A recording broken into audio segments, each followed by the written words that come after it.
You may already know, after my tour ended, I remain out of the country undergoing treatment for a dependency on pain medication. This medication was initially prescribed to soothe the excruciating pain that I was suffering after recent reconstructive surgery on my scalp. There have been many disgusting statements made recently concerning allegations of improper conduct on my part. These statements about me are totally false. As I have maintained from the very beginning, I am hoping for a speedy end to this horrifying experience to which I have been subjected.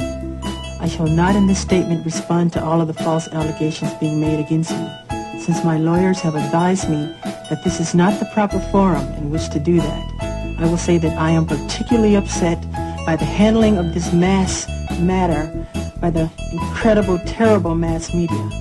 At every opportunity, the media has dissected and manipulated these allegations to reach their own conclusions. I ask all of you to wait and hear the truth before you label or condemn me. Don't treat me like a criminal, because I am innocent. I have been forced to submit to a dehumanizing and humiliating examination by the Santa Barbara County Sheriff Department and the Los Angeles Police Department earlier this week.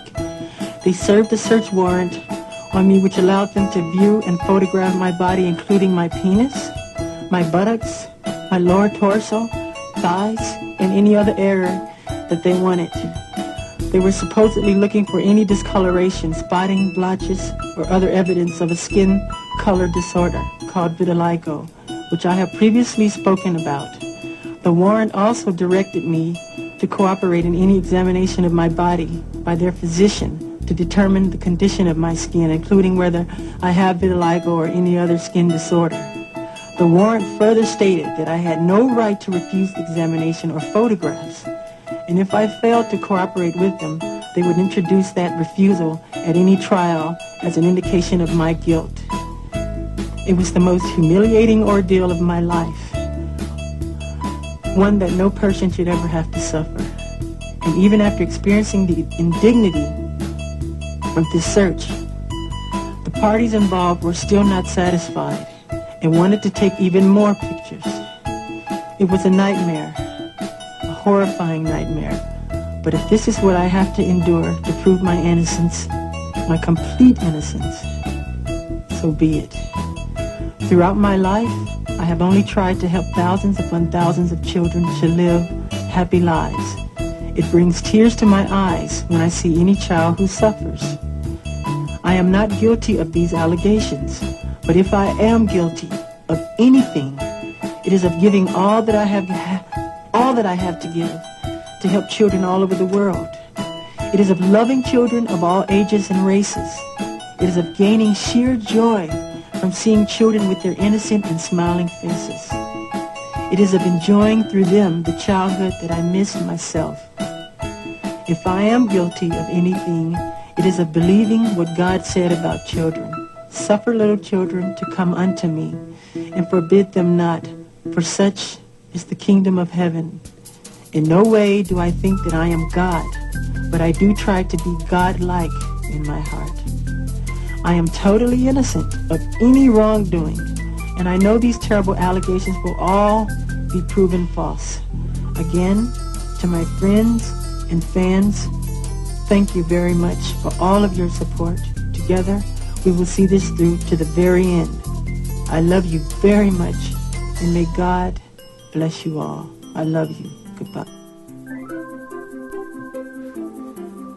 Just because it's in print doesn't mean it's the gospel.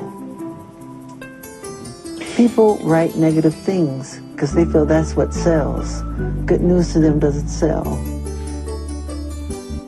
One time I asked to use the restroom, and they said, sure, it's right around the corner there. Once I went in the restroom, they locked me in there for like 45 minutes.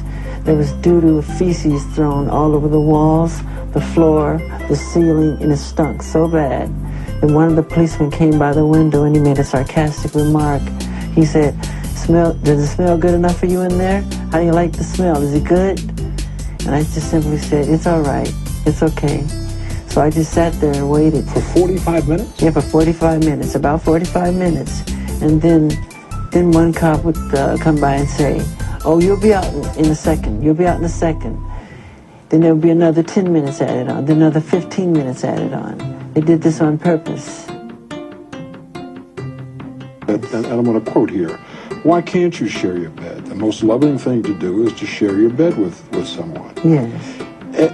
As we sit here today, do you still think that it's acceptable to share your bed with children? Of course. Of course, why not?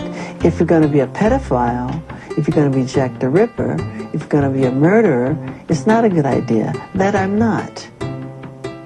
That's how we were raised. And I didn't sleep in the bed with the child. Even if I did, it's okay. I slept on the floor.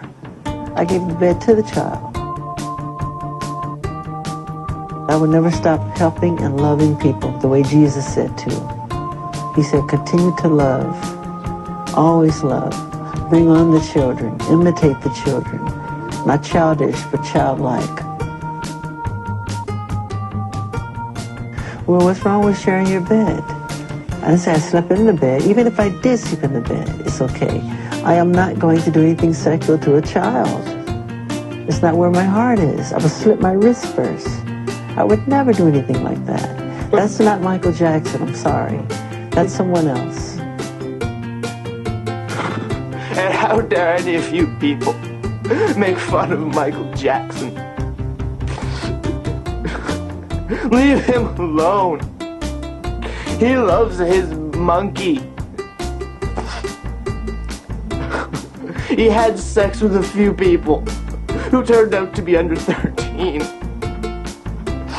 He's only a human, I think.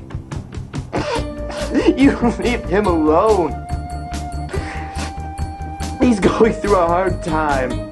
His last nose job got messed up really bad. You try leaving the house looking like a horrible freak every day. You'd want to cover your... Leave Michael Jackson alone, y'all! He is not found! Leave him alone! Please! Got his nose!